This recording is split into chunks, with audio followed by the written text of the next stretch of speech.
Hello दोस्तों, मैं फिर से आ गया हूँ सीपीयू के फिजिकल की बात करने के लिए कि कैसे फिजिकल आप क्रैक करेंगे।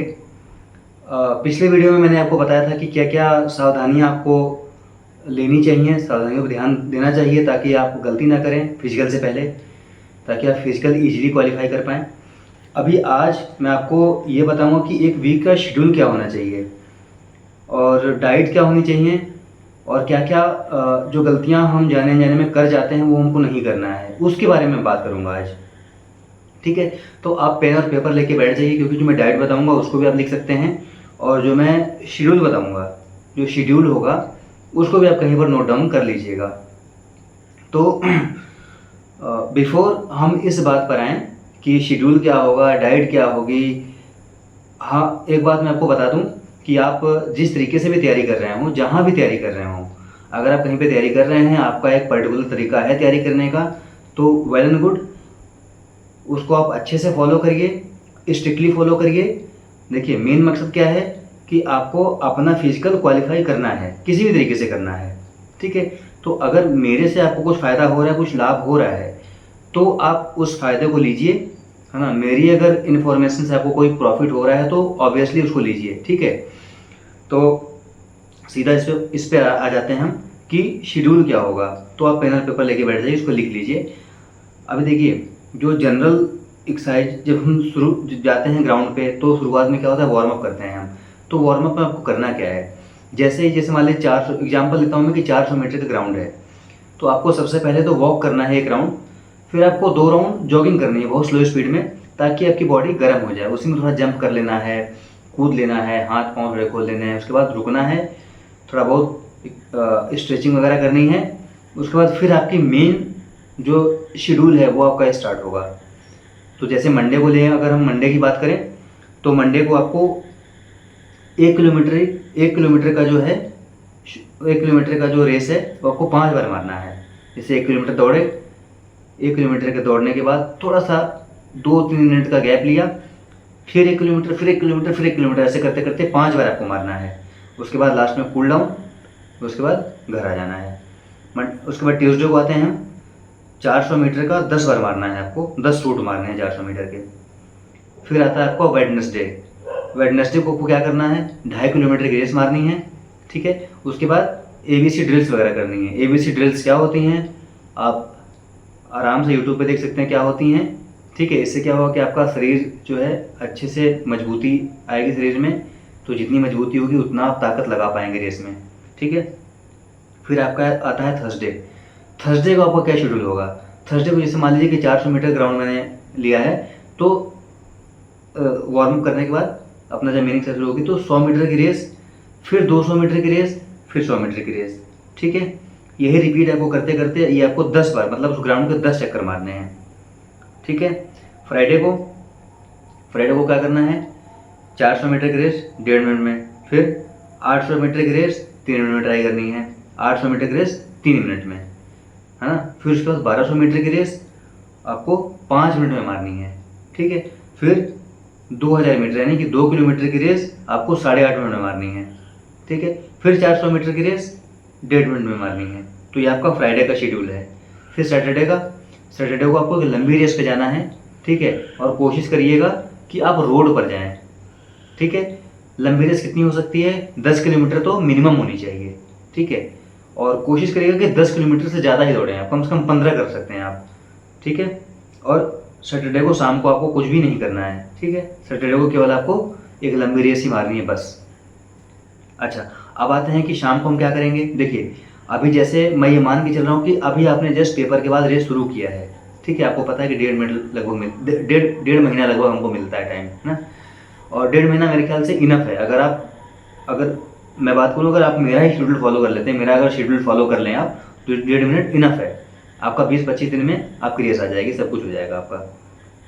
जैसे मानता हूँ कि अगर आपने अभी शुरू किया है जस्ट, तो जब आप शुरुआत करते हैं तो आपके बॉडी में बहुत पेन वगैरह हो रहा होता है, एक्सरसाइज करने जाते हैं, तो अभी आपको केवल एक ही टाइम जाना है। आपको दूसरे टाइम जाना स्टार्ट करना 10 दिन के बाद। ठीक है, 10 दिन के बाद जब शाम को जाएंगे, सुबह को तो मैंने बता दिया आपको, शाम को जब जाएंगे आप तो अलग अलग दिन आपको अलग अलग एक्सरसाइज करनी है। जैसे कि शाम को क्या होगा, कि देखिए वो सेम रहेगा कि आपको वार्म अप वगैरह करना है। शाम को क्या हुआ कि 20-40 मीटर का आप वो कर सकते हैं, जैसे 20 मीटर वॉक किया, फिर 40 मीटर रेस किया, फिर 20 मीटर वॉक किया, फिर 40 मीटर दौड़े, ऐसे करके हमको 6 राउंड मारने हैं, ठीक है। और कभी कभी जैसे हम 20 मिनट तक लगातार दौड़े, उसके बाद क्या होगा, आपको हाई जंप लॉन्ग जंप सुबह नहीं प्रैक्टिस करना है, एक टाइम इनफ होता है, शाम को एक बार प्रैक्टिस करिए आप, है ना। 20 बार जंप कर लीजिए, बहुत है, ठीक है। 4 फीट का आपका टारगेट रहेगा, 4 फीट हमको कूदना है, ठीक, इस तरीके से आपको करना है। अच्छा, अब आते हैं बात हम डाइट पे करते हैं। डाइट में क्या क्या करना है आपको। डाइट में जो मतलब मैं डाइट लेता था वो आपको बता दूं कि चना, मूंग, मूंगफली, खजूर, काजू बादाम, थोड़ा चना ले लेना है, थोड़ा मूंग ले लेनी है, थोड़ी सी मूंगफली और 2 खजूर, 10 कम से कम काजू होने चाहिए, 2-3 बादाम डाल लीजिएगा और सोयाबीन का बीज ले लीजिएगा, है ना। इनको बाकायदा भिगा के आपको खाना है, हर दिन खाना है। और रही बात शाम की, तो शाम को आपको एक ही जूस हर दिन नहीं पीना है, अलग अलग दिन अलग अलग जूस पीना है। जैसे मान लीजिए कि आप 3 दिन जो है मौसम्मी का जूस पी लिए, एक दिन अनार का जूस पी लिए, बाकी दिन जो है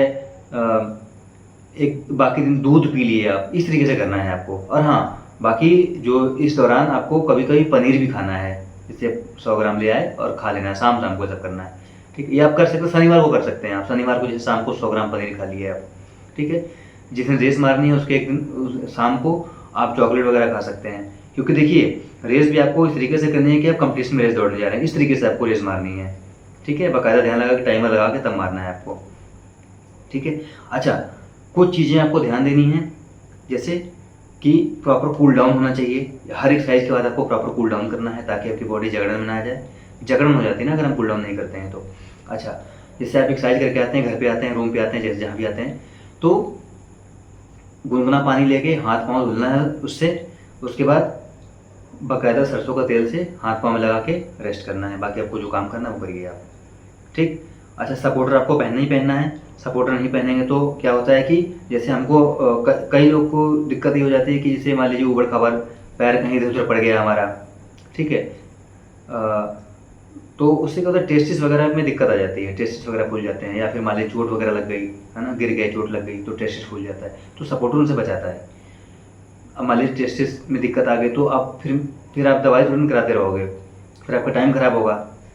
और हाँ, इंजरी से बचनी है आपको, जैसे बाइक वाइक ध्यान से चलाना है, गलतियाँ जैसे आप करते हैं ग्राउंड पे गलतियाँ कर देते हैं, कहीं गिर गए, रगड़ गए, तिलकन खा गए, वो सब से बचना है, तो ध्यान देना है कि हमारा फिजिकल है, ये सब दिमाग में रखना है, ठीक है।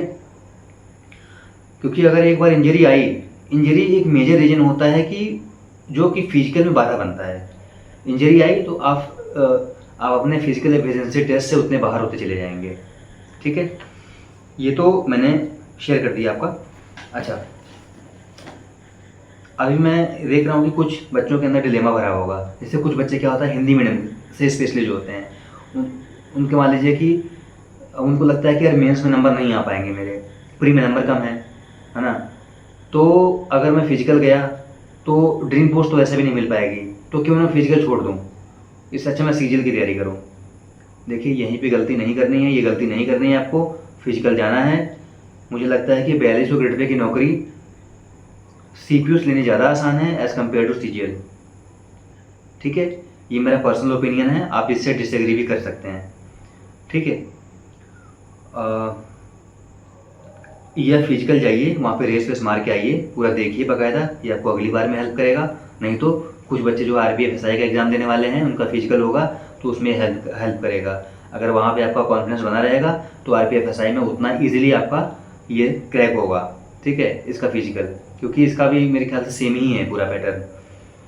और अभी कुछ चैलेंजेस आ रहे होंगे, जैसे कि वेदर वाले चैलेंज, सबसे बड़ा चैलेंज है वेदर वाला।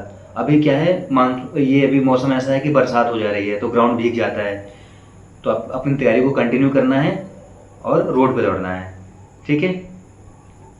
दूसरी चीज़ कि अभी जैसे आप थक बहुत जाते हो एक्सरसाइज करने के बाद, आपको ये भी लगता होगा कि यार सीरियल फिर हम कैसे देंगे, पढ़ ही नहीं पाएंगे तो सीरियल देंगे कैसे। तो देखिए आपको मैनेज तो करना ही पड़ेगा, है ना। थकते हैं, ऑब्वियस सी बात है कि उसके बाद हम नहीं पढ़ पाते हैं, एकदम बॉडी एग्जॉस्ट हो जाती है, तो आपको मैनेज करना है और हो सकता है कि किसी को चुनना भी पड़े। और शायद नहीं भी चुनना पड़े। ठीक है, तो ये मैंने सारी चीज़ें आपसे शेयर कर दी, मेरे ख्याल से कुछ छूटा नहीं है। बाकी फिर भी कोई अगर दिक्कत हो तो आप मुझे बता दीजिएगा, ठीक है, मैं उसको बिल्कुल आपको गाइड करूँगा। और हाँ, जिस भी ट्रेनर से आप ट्रेनिंग ले रहे हैं आप उसको बाकायदा फॉलो करें, और मेरे से अगर कुछ हेल्प होती है तो आप मेरे जो भी इन्फॉर्मेशन है उसको यूज़ करिए, आप अपना सफल हो जाइए जल्दी से। ठीक है, बाकी मैं और भी वीडियोस बनाता रहूँगा समय समय पे, जैसे अभी मैं मेंस में कैसे इंग्लिश की प्रिपरेशन करें उसके बारे में बताऊँगा। ठीक है, और अगर आपने मेरा पहला वीडियो नहीं देखा है तो आप जाके उसको देख लीजिए, उससे आपको काफ़ी हेल्प मिलेगा, है ना। तो मेरे ख्याल से अब यहाँ वीडियो रोकते हैं। कोई भी डाउट होगा तो मुझे कमेंट करिएगा, मुझे बताइएगा। ठीक है, बाकी थैंक यू, जय हिंद।